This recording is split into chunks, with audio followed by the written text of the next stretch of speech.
the scariest thing that's ever happened to me working as a home health nurse. So I pick up a patient for someone, and as soon as I get to where I'm going, I know where I'm at. Okay. These are notorious apartment complex. I know them from living in that area, growing up in that area. And I also know them from, the first 48 and the news because they are a very notoriously high crime rate area of town. And so I am automatically on guard. So I'm getting into the parking lot, and the first thing I notice is there's a lot of people, just wandering around. And so I automatically start thinking, like, you know, do I take my wallet in with me? Do I leave it in the car? Do I hide it? Do I take my phone? Am I going to get like robbed on the way in? And these are legitimate fears for this place that I'm at. And, am I going to need my phone? Call 911, like these are all this stuff's going through my head. And so the way these apartments are set up is, parking lot out here, and then it's a big square. It's like a courtyard. You walk in, there's an entrance through an alleyway, and then an entrance in the back corner alleyway too. So one way in on both sides. And it's just a big square, like a courtyard you go in. So when you go in, you walk through that alleyway, and it's just a big square, and you are completely concealed. So that is, kind of menacing when you walk in there.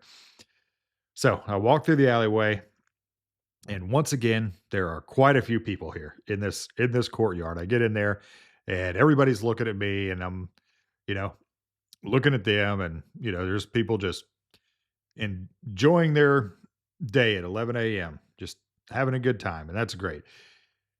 But I'm terrified, and so I go in, and I'm headed up to the apartment, and I remember looking at a lady, and she just kind of like backed into her door and closed the door, and I'm like, okay, and I get towards the apartment number, and I see the door, and the first thing I notice is like the window and the blinds, and there are like Miller High Life cans lining the window, and cigarette butts and all that good stuff.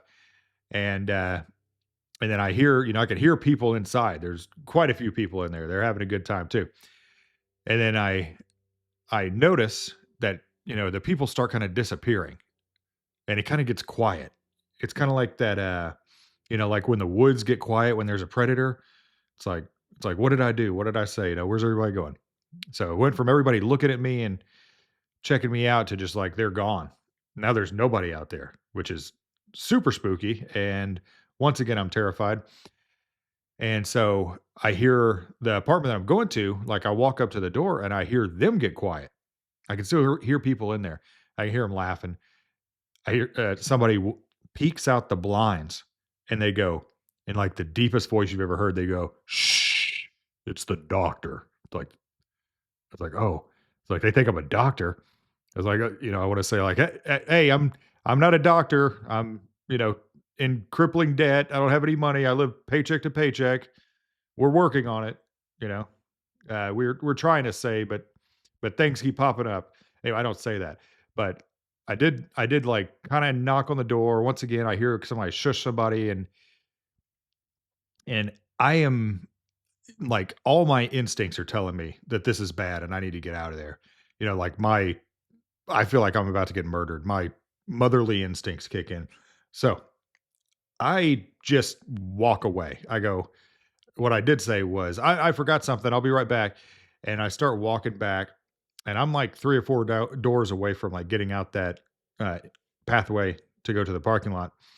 And this little guy, n- like little, like he's probably like 4'11", normal proportioned guy, but just a little fella, and just a character. This whole thing felt like a movie. And he goes, "Where are you going?"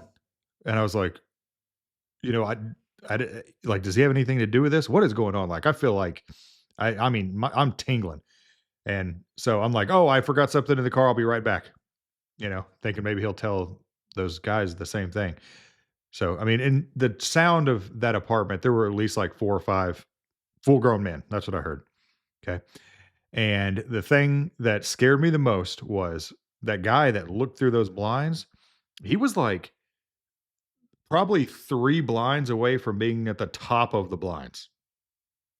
So, he was 7 foot tall. Deepest voice I've ever heard in my life. And anyway, I tell that guy I'm going out to the car.